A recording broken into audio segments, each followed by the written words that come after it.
And it occurred to me that I had been going to church now for some years, not liking it. It occurred to me that Christianity was actually a really good standard. What Jesus taught was a really good standard. Of course, if it's applied correctly, right? Because a lot of Christians, including myself, aren't always the best at applying it correctly. But that's what, really started me thinking. I'm a real big skeptic, a self-professed skeptic, and I'll question everything. Even if I want to buy something from Amazon, I'll research it so much because I don't want to be wrong. I never questioned atheism. I never even thought about it. And so this is when my journey started, that I realized I probably needed to start figuring this stuff out. Hello, and thanks for joining in. I'm Jana Harmon, and you're listening to the Side B podcast, where we see how someone flips the record of their life.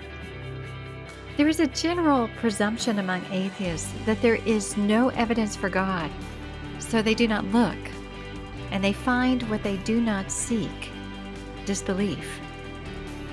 But what happens when someone actually challenges that presumption and decides to investigate the evidence for themselves, and that genuine search changes their minds? That is the story of Rick Allan. He was a self-professed skeptic and former atheist who turned Christian. He challenged himself, pursued the truth, and discovered that there was a substantial amount of evidence for both God and Christianity.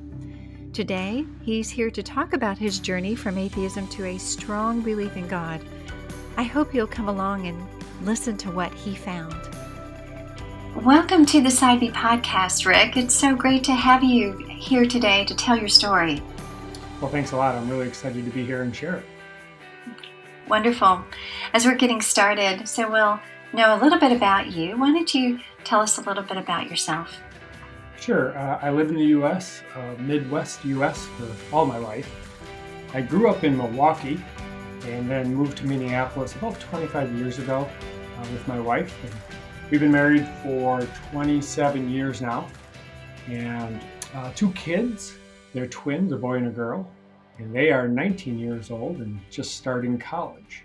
Well, you're from the cold country. I've spent some time in Minnesota and in Wisconsin myself in different jobs, but you are from Milwaukee. You said you grew up there. Tell me what your world was like growing up in Milwaukee, from the sense of your culture, from your family. Was there any sensibility of God in that world? There was, but it didn't really affect me very much. I would say we attended a Methodist church. I remember growing up, and some point, I don't know, I was probably 10, 12 years old, something like that. My family moved, my mom and dad moved to a non-denominational church. I don't really know why. I remember my brothers and sisters were really angry because they had to be confirmed in the Methodist church.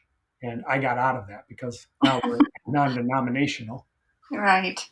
I mean, really, though, we went to church occasionally. I don't remember any sermon or message from that time. It was really just something I kind of had to do because we went with my parents. So I didn't really have a lot from that perspective. I would say when I became a teenager, I didn't even go to church anymore. And I kind of became I don't know, when I went to high school anyways, they were called freaks and jocks. And I kind of went the freak way, which just meant I partied and kind of did things in the culture that some people don't think you should do, with alcohol and all that kind of fun stuff. So there was really no religion at that point or God or anything. It just wasn't even in the cards. It wasn't a thing. So did your family accept your unwillingness or your just decision not to participate in any kind of a church activity? We didn't even talk about it, to be honest. There was a lot of things going on with my family.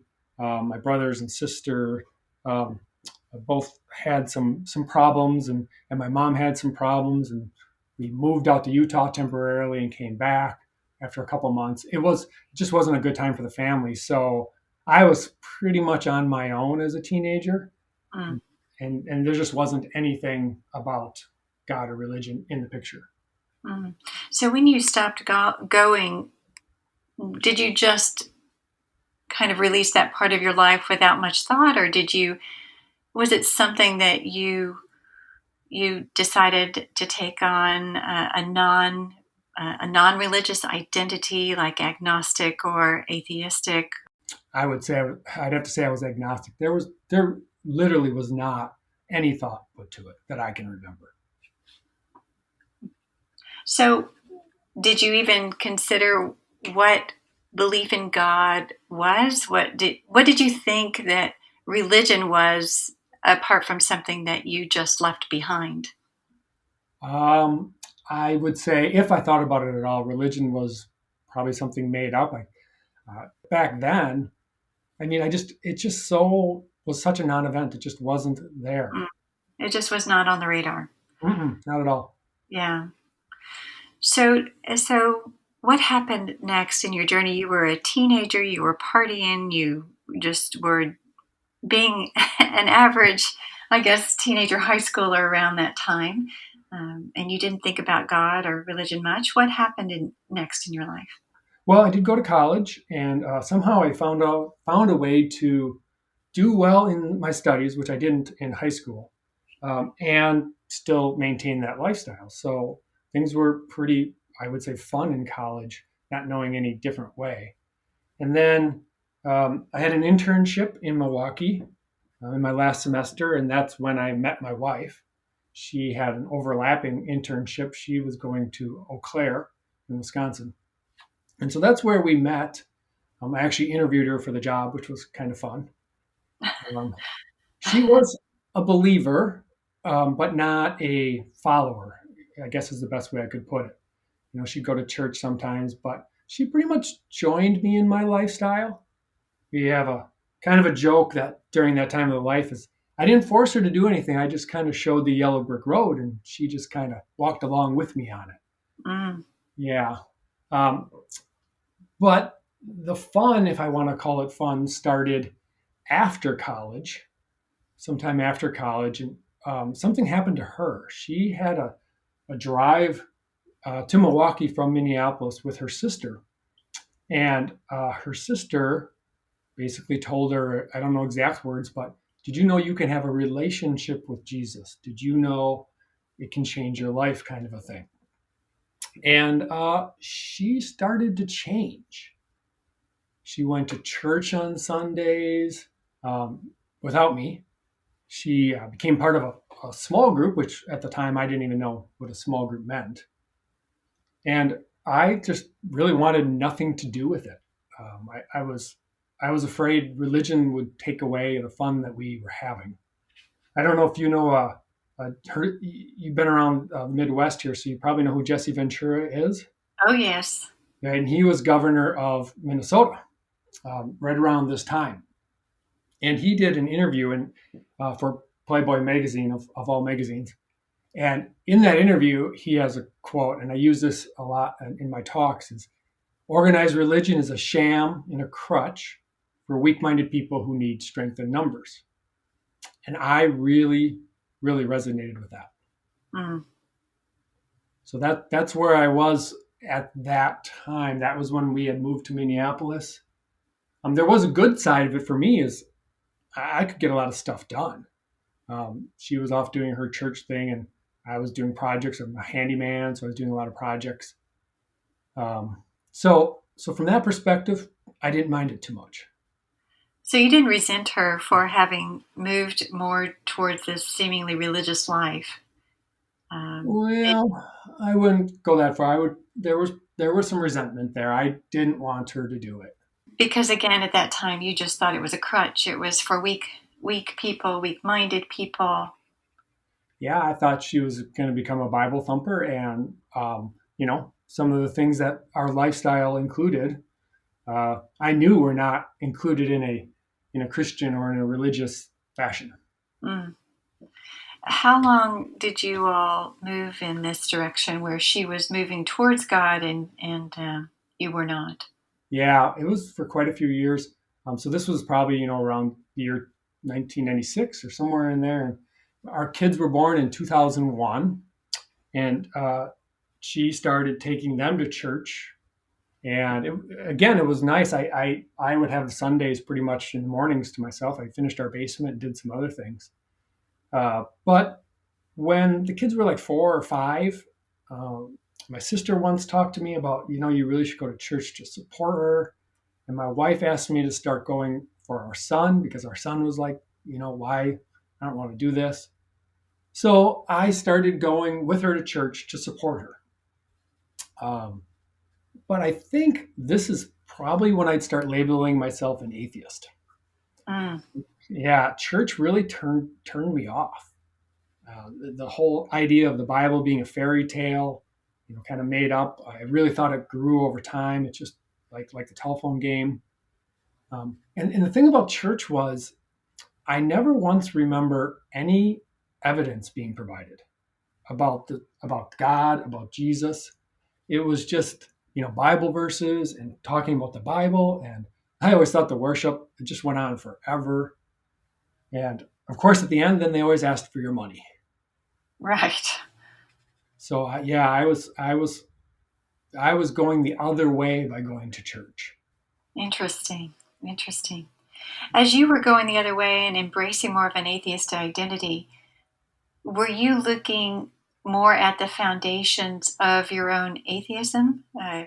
You had mentioned there was no foundational Yeah. evidence for the Christian worldview being presented, but what about your atheism? Were you thoughtfully moving in that direction, like from an intellectual perspective, or was it more kind of because Christianity seemed rather anti-intellectual and just very off-putting?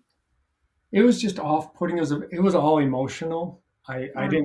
didn't know anything I'll just be honest. I mean, I didn't want this, and I didn't like it. I thought it was made up. One year I went with my wife to a youth retreat. She had gotten involved in the youth group, and she asked me to go. It's an extended weekend, and and that really turned me off too because I just thought now we're trying to get these kids to believe this too. Mm.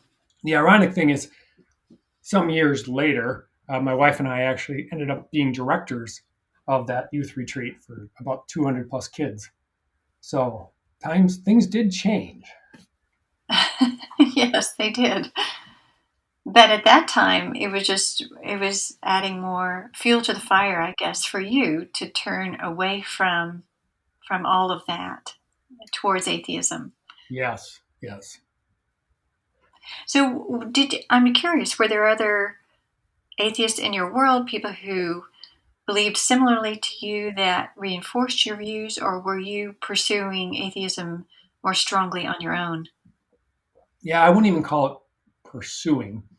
I wasn't like trying to be an atheist. It's just where I was. And I'm a big introvert. I like being alone. So I don't have a lot of friends outside of my marriage. And but none of them that I did, hang out with, even or the ones I talked from college, none of them. There was never religious talk. We just never really went there. That wasn't part of our culture. Mm.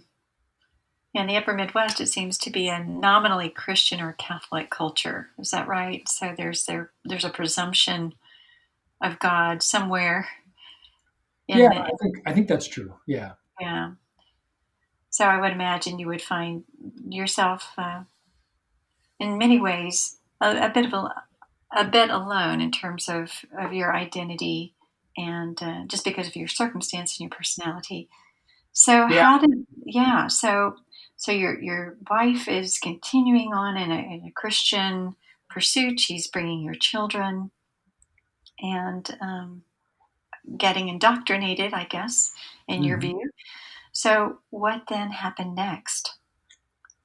Well, so my first inkling that maybe something I should start looking at this or what it was the year 2006, and I had finished my first triathlon, and it wasn't an Ironman triathlon by any means, but it was a triathlon. And so it took a few months to train, to build up, to do that. I hadn't been a big exerciser before that. So I was working pretty hard at it. And I'll never forget the feeling I had when I crossed the finish line. My kids and my wife were there cheering me on, and I expected this accomplishment. And as I went across the finish line, the thought that came in my head was, "What's next?" And I was like, "Well, what is that about?" Uh, and I realized I had a really good time filling up my time. I had a lot of hobbies, and there's some of them are kind of unusual. So I was a volunteer firefighter, EMT, a lot of the civil service kind of stuff, ambulance driver, weather spotter, and even a sheriff's reserve deputy. And all of that took up my time, and I was just filling up all my time with stuff. And it started me thinking, well, what's life about? What's our purpose? Am I just going to keep, what happens when I can't exercise anymore? And what happens when this stuff goes away? That was probably my first, started me kind of just thinking. I really didn't do anything about it. It just started me thinking. And the real catalyst then for the change was about a year after that. There was an organization called Life Action, and it came to our church. And so I went with my wife, and I think it was 4 nights in a row. And our kids were about 6 years old. And what really hit me hard was the message they talked about with morals and teaching your kids good morals. And I realized I'm going to have to start doing that, even more so with my kids as they get a little older. And I told you about my story. I wasn't a good kid. I didn't want my kids. I got lucky. I got really lucky to get out of that. And I didn't want my kids to go down that path. But if I told them that and they could find pictures of me or whatever, they heard the stories, I would have been a hypocrite. I would have been saying, "I'll do as I say, not as I do." And I didn't think that's a very good way to teach. And it occurred to me that I had been going to church now for some years, not liking it, but it occurred to me that Christianity was actually a really good standard. What Jesus taught was a really good standard. Of course, if it's applied correctly, right? Because a lot of Christians, including myself, aren't always the best at applying it correctly. But that's what, really started me thinking.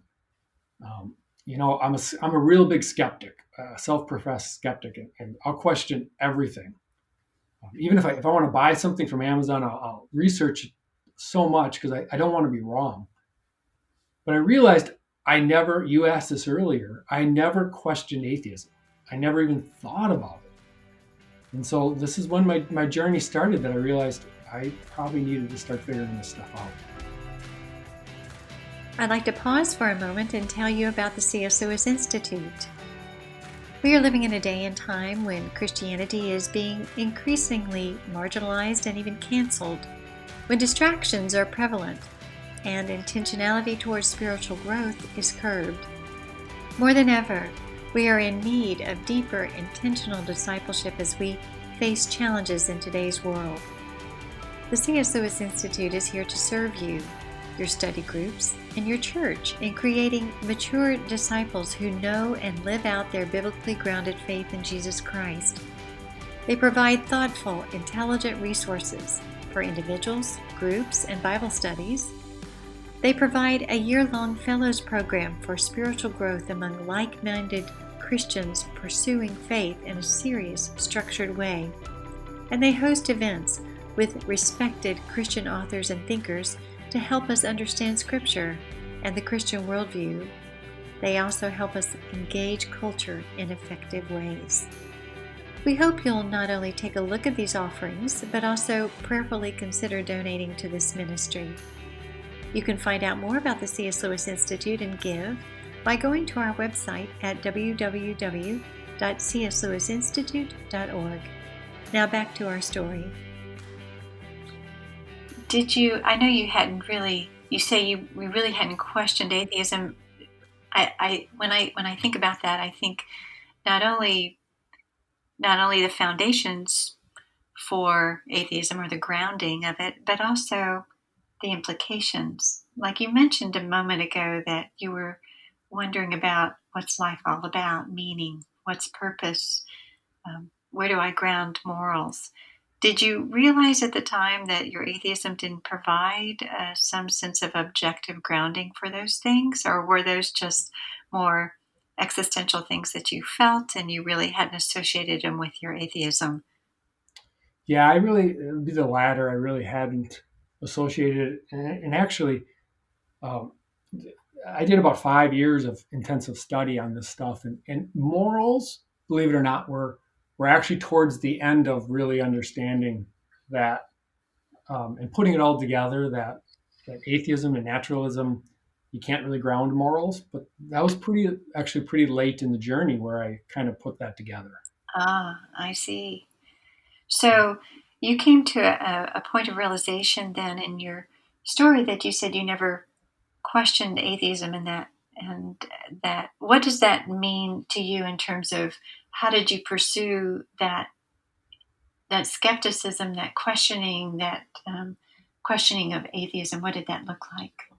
Yeah, for me, it was mostly podcasts, debates, and books. I just started kind of reading and thinking, and um, I listened to a lot of podcasts on my commute. Now, back then, I don't remember all the technology, but I remember I always had to burn them to discs the night before to put them in my car. Mm. So I was burning, yeah, I was burning CDs to listen to podcasts, and I don't even remember all the podcasts back then. But that's a lot of. I just kind of immersed myself in the realm of this, and listening to those kind of things. At one point, the youth pastor at my church, he knew I was kind of going through this journey, and he would just slip me little things. If you heard of Great Koukl and putting stones in your shoes. Um, yeah, I think this youth pastor did that really well. I mean, he knew me, and he knew he couldn't just tell me to this is right or whatever. I had to figure that out myself. And so yeah, so I listened and read and learned, um, and I was actually quite astonished by what I didn't know. Um, so, for example, even where I live or how I grew up, I actually didn't understand that Christmas was about Jesus Christ, and that Christmas songs were about him and about the story, and things about like hospitals and universities and relief organizations. They're Christianity based, um, and I like to say I was deceived, but I think I was more ignorant than deceived. I was shocked. I was just shocked by what I learned. So you started putting some pieces together, and I presume along the way you started asking some of the big questions, like how do we know that God exists, and those kinds of big philosophical, theological questions. Yeah, I'm an evidence person. So I started with God because I figured, well, if there's no God, I don't have to look at anything else. So I started looking at the evidence. What evidence could I find that would potentially convince me of God or not? Is there good evidence of naturalism? Is there good evidence of the creation kind of view? So that's where I started, and then I went to Christianity after I went to God. I would say I first became a deist. Uh, Deism is actually kind of easy if you look at the evidence and you think there's a higher being, which I think the evidence is pretty good for, obviously. Um, Getting to deism is really easy because now I can just say there's a God, but he doesn't really, actively play in our world or anything, and so I could just stop there, and that seemed too easy to me. So I did pursue the religions and looked at least the major religions, um, to finally come to a conclusion of God and Christianity being the truth. I'm going to back up for just a moment because the whole idea of evidence, especially in the world of atheism, is that you often hear the the claim that there is no evidence for God. right? Right. Right. So I'm curious what evidence you found that convinced you that there is that God exists, that He's not a product, a man-made product. He's not the end of a legendary tale, um, but rather that there is truly an ontological essence and reality to the person of God. There is someone really there outside of the universe. What evidence led you to to determine that that was true or real? Sure. Sure. Part of it's a cumulative case. There's a lot of, I think, lines of evidence that point to it, and when when you're looking at a picture, it may not be complete, but is it more complete than the other option? So that's a lot of what I believe. But by far the most convincing thing for me was DNA, was the complexity of life, the the code that is in the DNA. It's just I cannot understand looking at that how you cannot think that there is something behind that. There's intelligence behind that. Anytime you have codes, anytime you see some patterns like that, it's from intelligence. The alternative was naturalism and the theory evolution. If it was evolution, then it was orchestrated by something.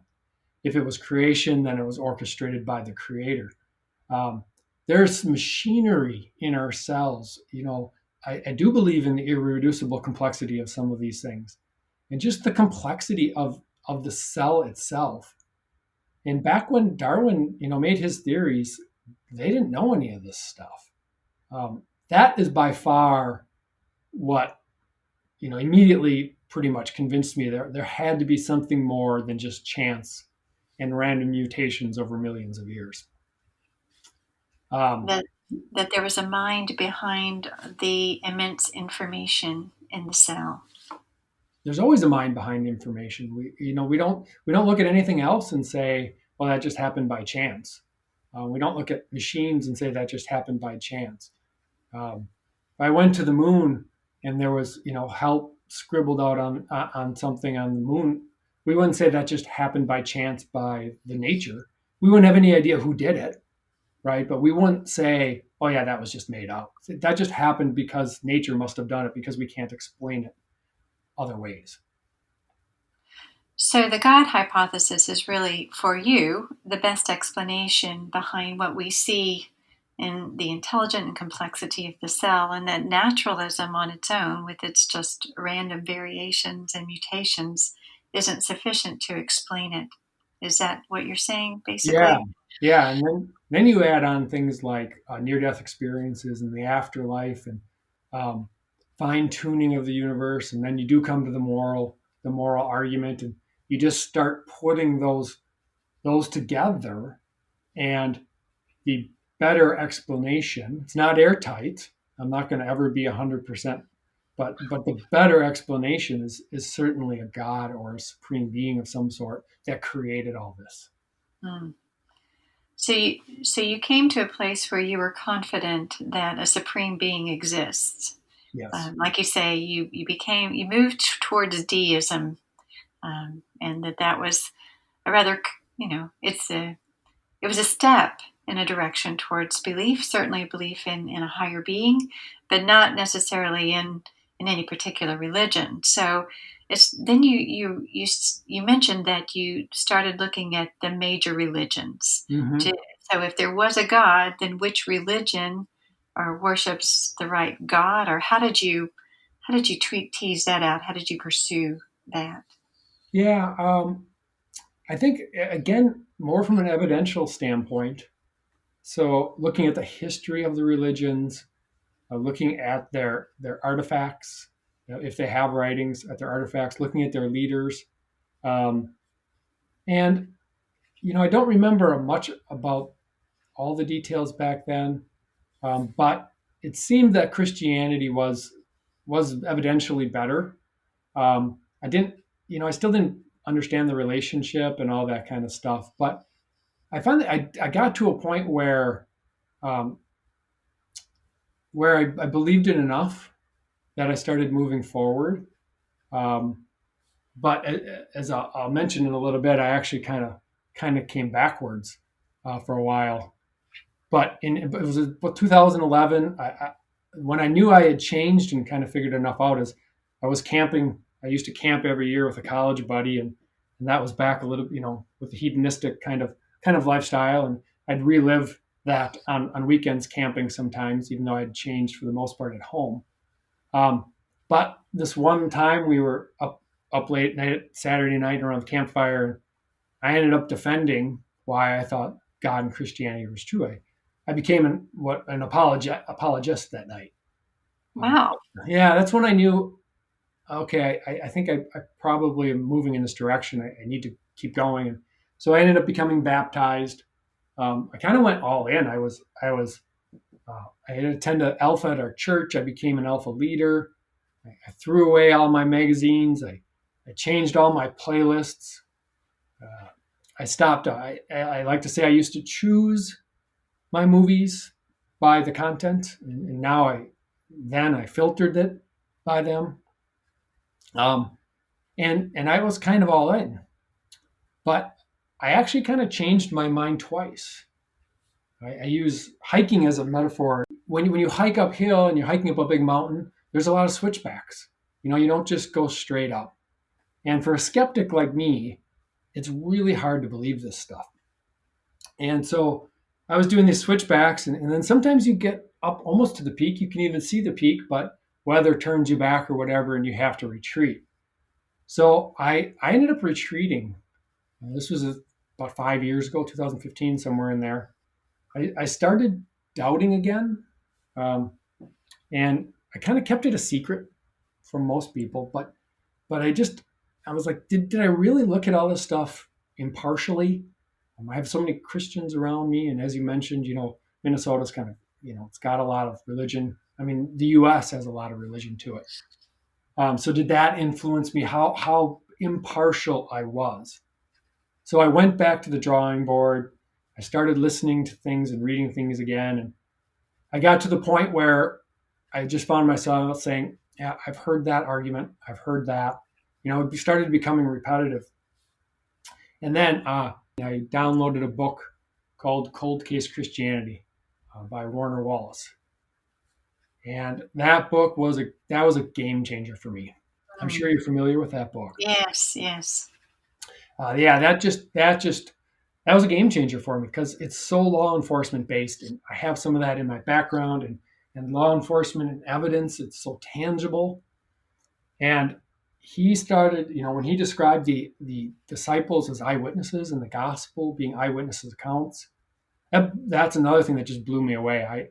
All this time, I had never really heard that. I'd never seen that, and that was that was a game changer for me. Along with the reasonable tests, the whole beyond a reasonable doubt, not all doubt, all that kind of stuff, and that put me past the hurdle again. Um, that that book really was really good. Yes, J. Warner Wallace, for those who aren't familiar, still is a cold case detective.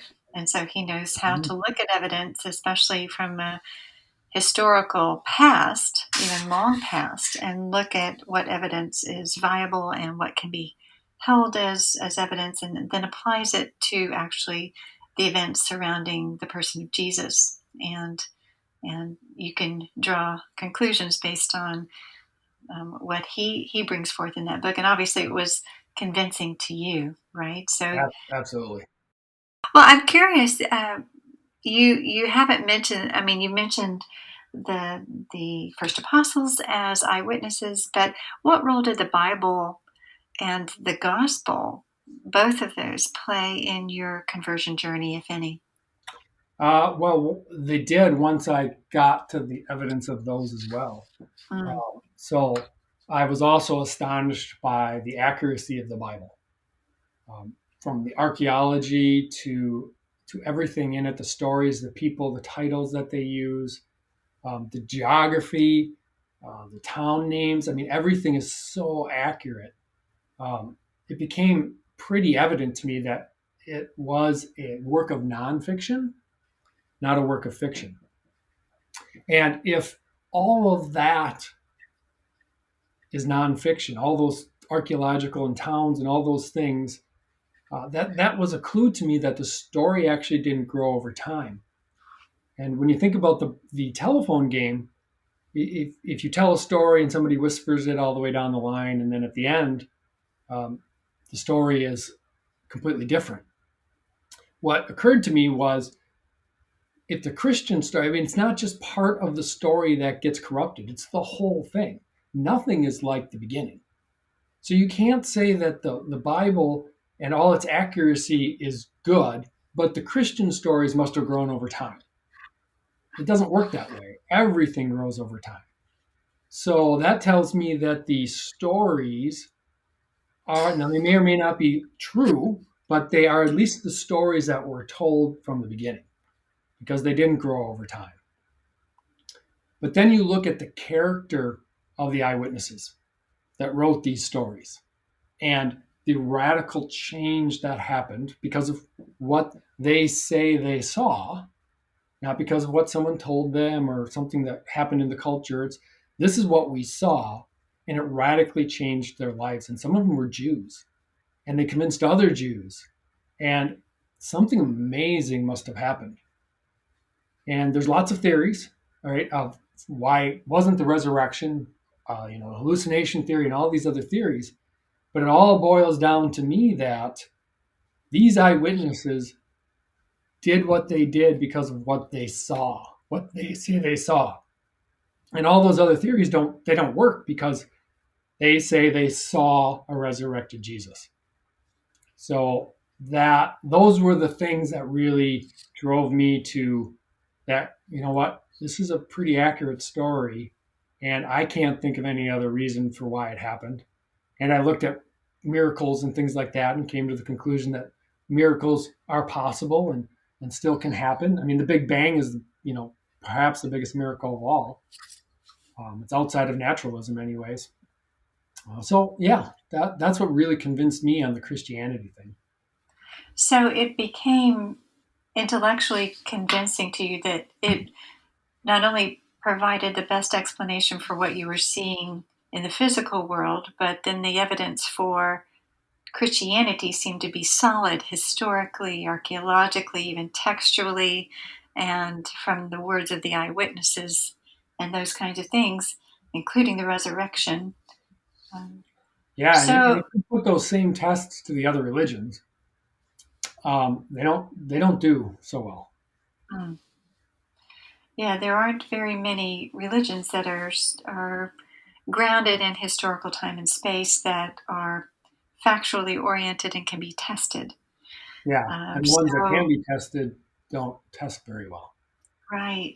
And so, but there's a difference between believing something intellectually in your mind that, yes, this could have happened, yes, this could have been true, this is relatively convincing, but then there's the person of Jesus, and there are the claims of Jesus, not only that he is God, but he is truth, and that he offers something for us, and we call that the gospel. It's good news that that there must have been a point at which you, as your wife did, said, okay, there's more to this than religion. There is something relational about it. Can you talk about that, as how that related to your own life? Yeah, and Warner Wallace talks about belief in versus belief that. And so a good analogy he uses is a bulletproof vest. And you can have belief that it's going to stop a bullet, but until you're willing to stand in front of a gun and test it, you may not have belief in. And so it's that believing in. And I mean, I'll just be perfectly honest. It's a struggle for me as a skeptic, just in that nature of mine, to give in that way. But I'm always working on it. And what I do is I believe that God talks to us in our conscience. So that's kind of how I live my life is going where I feel he wants me to go. and that's my kind of my relationship with him, and how I go about it. I'd like to pause for a moment and tell you about a wonderful way for you to take a closer, more intentional look at an important area of your life that's often neglected. When a new year rolls around, we often consider many areas in need of attention in our lives, and we set new personal goals. Every year, many of us will go through a physical checkup or a performance review at our workplace. But how often do we take time to review our spiritual life? The C.S. Institute Annual Spiritual Checkup is designed to help you take a closer look at your spiritual life over the past year and to prayerfully seek God's help in areas where you sense He desires you to grow in the new year. There are strategic questions, articles, and video talks that are designed to help you think through pivotal spiritual areas in your own life. I hope you'll take a look at this complimentary resource. You can access the C.S. Lewis Spiritual Checkup at the Institute website by typing in www.cslewisinstitute.org/ASC. Now back to our story. Yeah, it sounds like you're intentionally tuned in, as it were, to his role in your life and following God and Jesus. So that's amazing.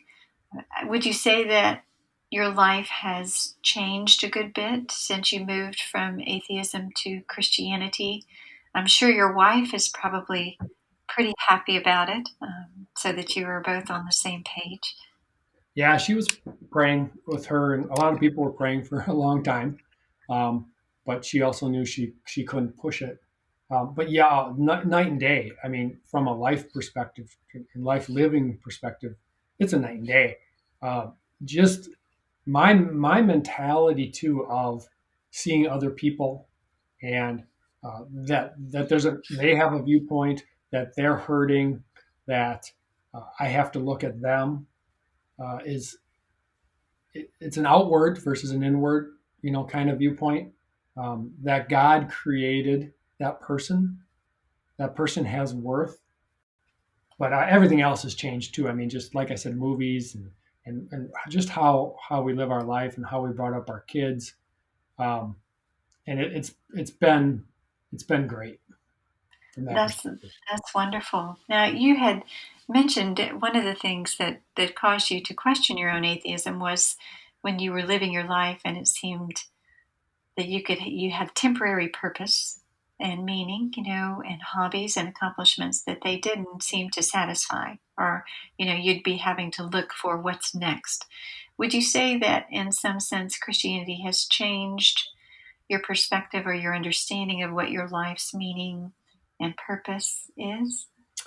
Yeah, and I've read The Purpose Driven Life a couple times, and tried to apply some of that. And I think what comes out of that for me is going back to my purpose, is to do what God directs me to do. I don't know exactly what that'll be. Right now, it's He's directed me to speak about this, to present this, to other people, to use what I've learned as a skeptic, to present it, and that consumes a lot of my time now. Well, it sounds like you are a life driven by purpose now, if you're consumed by it, and that's a really wonderful thing. Yeah. So, if there are curious skeptics listening in to your story today and you wanted to give them some advice about, based on your journey, and as an ongoing skeptic, I guess in some sense you are, Oh yeah. continuing to pursue um, the questions of life and evidences and how to answer those, what worldview provides the best explanation, those kinds of things. Um, what would you say to someone who might be listening if they are curious skeptics, perhaps they're a little dissatisfied with their own worldview? As a skeptic, realize you may not have all the answers. I don't have all the answers. I still doubt sometimes. I mean, that's okay. It's okay to have some doubts. I have problems with things like prayer, and that it's not always answered, and all don't go to heaven. I really struggle with the fact that I'm thriving and some people are just surviving, and there's a lot of problems with the world. But not liking something and not liking the way things are doesn't make something untrue. When my daughter started dating, I didn't like it at all, but it didn't make it was untrue. So be open as a skeptic to things you may not like may still be the truth. So you need to look at that.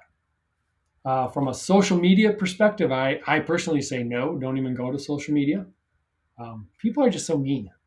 Uh, I don't like going there. I would say look for truth and look for both sides. There's an explanation usually for both sides. Atheists give it and Christians give it. They have the same evidence they're looking at. They don't have different evidence. They just come to different conclusions.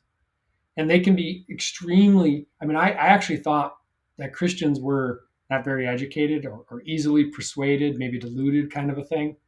And I came to realize that there's some really educated and intelligent Christians, way more than I am.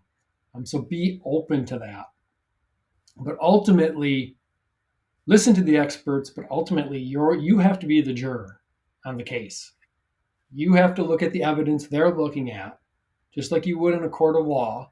Here's the evidence. I have prosecutors telling me one way. I have the defendant telling me to look at the evidence this way. Which is more reasonable? That's what I did, and I ended up changing my mind. So that's what I would say to non-believers.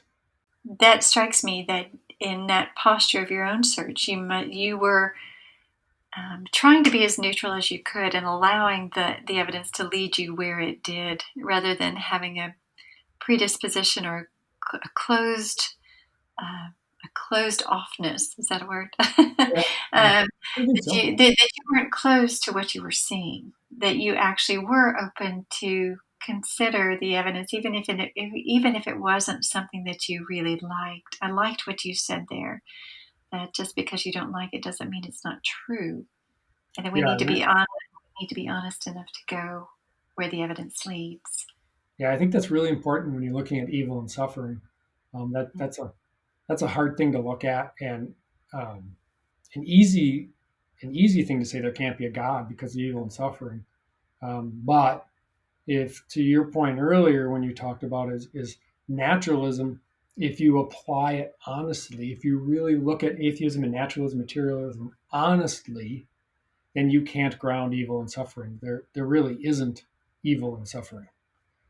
So No. yeah, yeah. Yeah. Yes. So thank you for that. And as we turn to those believers or Christians who are listening, who really want to help others to understand the truth of God's existence and the reality of Jesus and the Christian worldview, and how would you encourage them to engage with those who really don't know?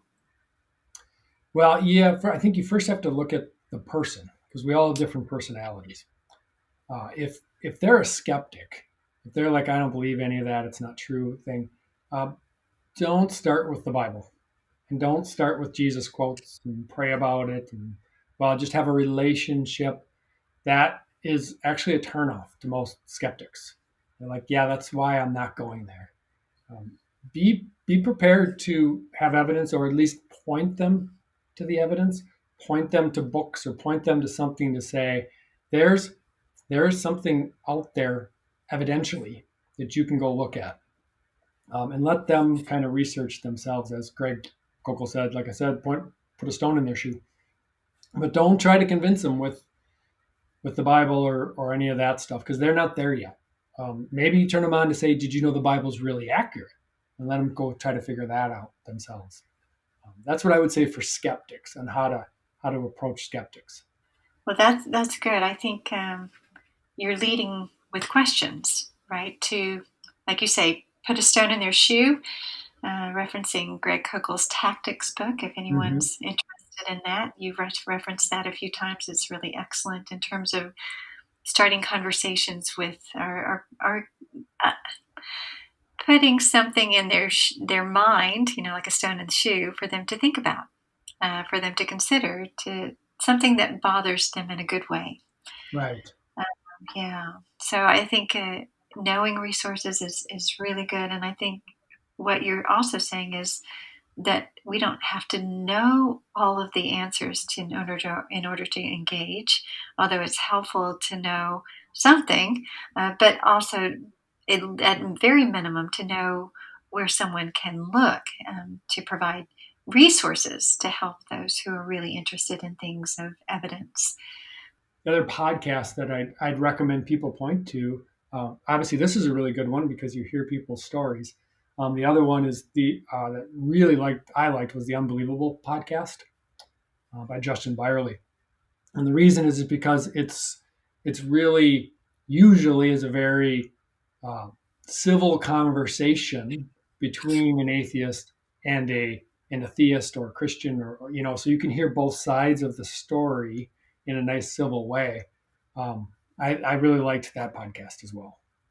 Yes, that's my top podcast. I listen to it without fail every week. I think it really is, as you say, it's not only the content in between juxtaposing two worldviews is really excellent because he has high level guests on there who are extremely knowledgeable, but also the way in which they're able to engage, I think, in a very civil and diplomatic way, really listening to one perspective and responding rather than just, coming at the other person. Yeah.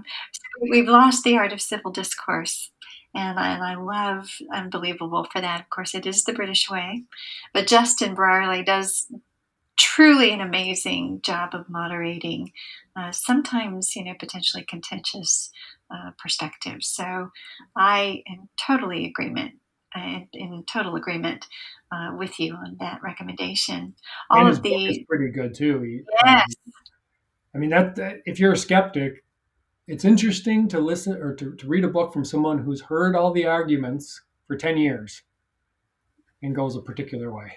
yes. I think his subtitle is something like, I think the title of the book is Unbelievable, Why After 10 Years of Listening to Skeptics, I'm Still a Christian. Something like that. Yeah, it's really great. I will put all of the resources that you've mentioned in your story in the episode notes in case someone is interested in that. But as far as you and Rick, thank you so much for coming on today and telling us your story. I appreciate your transparency, especially really letting us know who you are as a skeptic and that you always will be a skeptic and that actually is not a bad thing.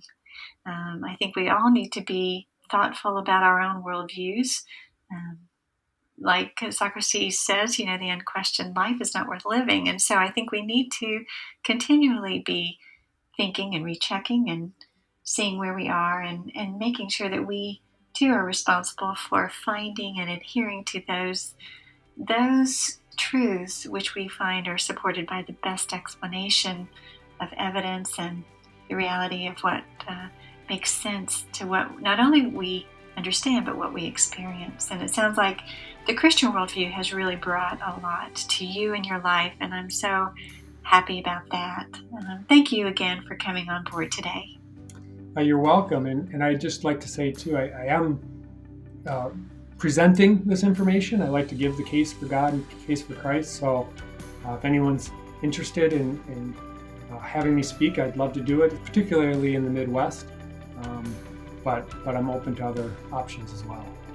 That's perfect. And why don't you give us the name of your website address so that they can locate that? Yeah, it's A Skeptic's Journey. So it starts with just the letter A, askepticsjourney.com. Perfect.